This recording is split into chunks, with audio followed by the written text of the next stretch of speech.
Video is just going to be about how I learned I had autoimmune disease and what I did after finding out that I had autoimmune disease. So back in 2010, I was working at a place called Public Storage, and I would feel like pain in my body. Like my body would just be aching for no reason. And I was pretty healthy at the time. I was in college, finishing up my last like 2 years. And I was pretty in shape. I would go to the gym regularly.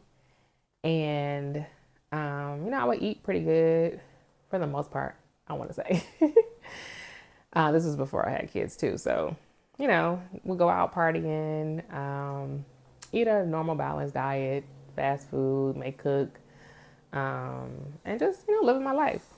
But I would get like really tired at work when I'm at home, and I wouldn't even do anything the night before or that day to make me just really tired. But I would get so tired while we falling asleep at work. And mind you, I'm like 19, 20, yeah, 19, 20-ish, I believe. Um, Wait, let me find out. Okay, so this was about, I got diagnosed in 2011 with Sjogren's syndrome first. And then 2 years later, I found a really good rheumatologist doctor, and she diagnosed me with lupus as well. So back in 2011, I want to say I was about 20, 21-ish. Really started, the symptoms started in 2010. So I was getting really tired at work, just really fatigued. Didn't do anything before that would cause me to be tired, but I was just like super exhausted all the time. I would be falling asleep at work, falling asleep in class, and I just couldn't figure it out. And I'm like, I wasn't pregnant. So that was out of the question. And then when I would be at work, my hands and my feet would get really cold. Like it wouldn't even be that cold in my job, because sometimes I just work by myself, or I maybe have worked with like two other people, depending on what store I was at that day. So it wasn't just cold, but I would be freezing. My fingers and my toes be like freezing. I would have to bring a heating pad to keep them warm. And so I told mom about it, and she's like, I don't know, maybe it's something you're eating. Um, Maybe it's just cold in there and you just don't realize it's cold, so your body's telling you it's cold. And I'm like, I don't know, mom. And so time went on, a few months passed, still kind of the same symptoms, but it was like manageable. And then one day I started feeling pain in my chest. My chest was like burning through my back, like on fire. And I'm just like, oh my God, what is going on? Like something just doesn't feel right. I've never felt this before. I never had any issues. But like years prior, I had to wear a heart monitor for like a month because I would feel like extra heartbeats. And it just turned out like, I forgot what the doctor said. I just had like a regular heartbeat, but that was healthy. My heart was fine. Nothing was wrong. The EKG and all that looked good. So I was telling my mom about this because I was going to college, but I was still living at home. So she was like, I don't know, maybe we should make a doctor's appointment and get it checked out. So I made a doctor's appointment. A doctor I have been going to for a couple years. And she was like, well, maybe it's in your head, we don't see anything wrong. It just ran like the basic test. We don't see anything wrong, She gave me like some anxiety medicine. I forgot what she gave me. Oh, and another thing was I was having really bad headaches. Like the headaches were on top of my head, but it was so much pressure, like something pressing down on my head, that it would hurt so bad. So they gave me like amitriptyline. I will never forget taking this because I took it for probably a few days and I had suicidal thoughts. Like I was going crazy. I had like dreams and thoughts that I wanted to hurt myself. So I told my mom, and she was like, stop taking that. So this time I made another appointment, probably like a week later. My mom went to the doctor with me, and she's like, okay, my daughter not crazy. She real chill, laid back, like nothing really bothers her. So when she say something's wrong, then something's wrong. So the doctor was like, okay, we'll do some other tests. I forgot what test she did, but they came back and she was like, nothing's wrong. So then I had like a really bad experience. I think my chest was burning, my head was hurting, My body was aching. I was hot. I was cold. Um, my mouth would be really dry. My eyes would be really dry. And I just didn't feel good. I didn't feel like myself. I didn't look like myself. And my mom was like, okay, no, I'm going back with you again a second time and she gonna do something. So we went back probably literally the next day or 2 days. I had made like an emergency appointment. My mom went with me and she said, look, my daughter not crazy. It's not in her head. So I need you to run some more tests because something is going on with her and we need to figure it out. Or we'll just go to another doctor. So the lady finally did an ANA test. And when the results came back, she was like, oh, your ANA was positive. I didn't know what that stuff meant at the time. Like, I'm 20, 21 years old. Like, what does that mean? Break it down to me. She was like, oh, okay, I'm going to send you a referral for a rheumatologist and they'll tell you more about what's going on. So I'm like, what? Like, I need to know now. Like what is going on? And my mom didn't know. So I had to do the referral for the rheumatologist. And I think I had to wait like 2 weeks or so, or I don't know. That was so long ago. But I didn't go to the appointment right away. I had to wait a little bit. So when I went to the appointment with the rheumatologist, it was this older man. And he told me, he diagnosed me. Was it 2010 or 2011? I can't remember, y'all. It's been so long ago. But he diagnosed me with Sjogren's syndrome. I was like, Sjogren's syndrome? What the hell is that?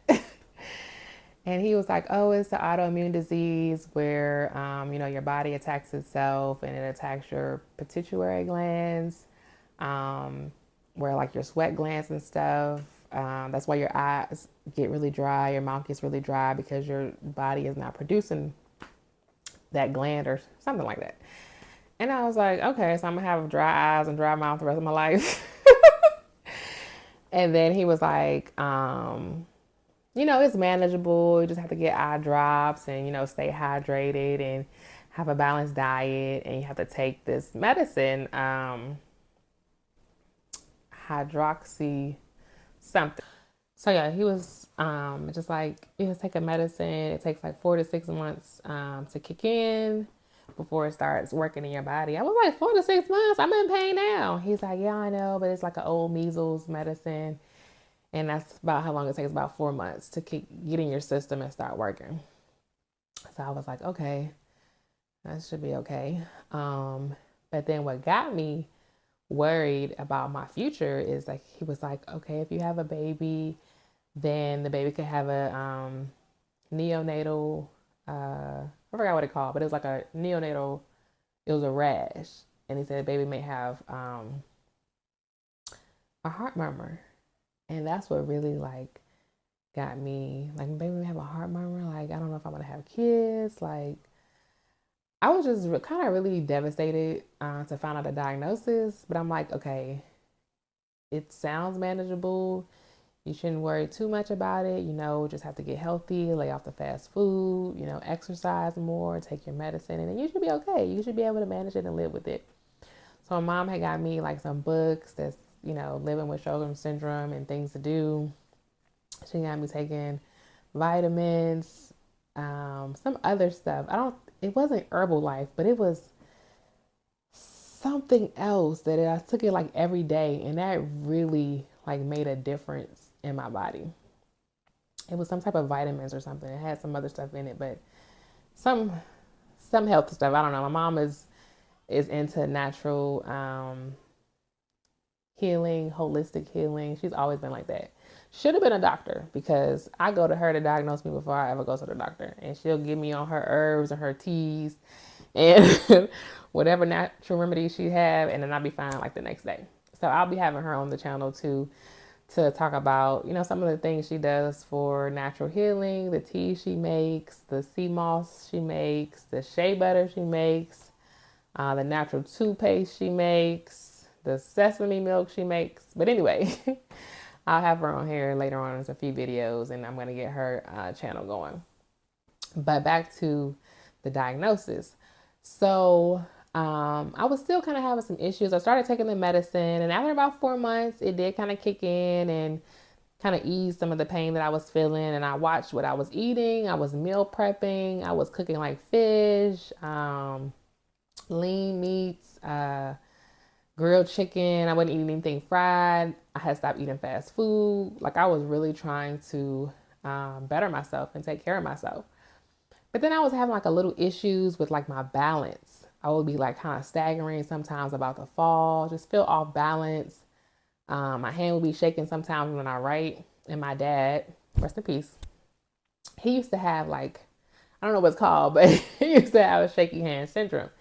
Anytime I would try to get him to do something for me, like put something together, put a bracelet on, his hands would shake so bad. And I was like, okay, well, I got that from my daddy, I'm guessing. But when I went to the doctor to tell him, what was going on with that, he was like, oh, it's just okay. It's just something you have, your balance, your equilibrium is just a little off. But he just kind of like blew off what I was telling him and how I felt. And I didn't like that because as my doctor, you're supposed to listen to me. You're supposed to um, give me advice or other options or things I should be doing and kind of tell me what's going on. And he just kind of brushed it off like, oh, whatever, it's nothing. Like, I just felt that my concerns were not being heard. And I didn't want to go to him no more. I didn't. I didn't go to my doctor who kept telling me it was in my head. I didn't go to her anymore. Because let's rewind. Before I went to the rheumatologist, I had went to the hospital because I just did not feel well. I did not feel good at all. Um, so I went to the hospital. My mom worked at the hospital, so I went to the hospital she worked at. And they tried to give me Xanax too. It was like, oh, maybe it's just in your head. I'm like, it's not in my head, guys. I feel my chest burning through my back. I'm in pain. My body aches. My feet hurt. My back hurt. My legs hurt. I'm tired. So then they ran some more tests and I found out that I was deficient in vitamin D.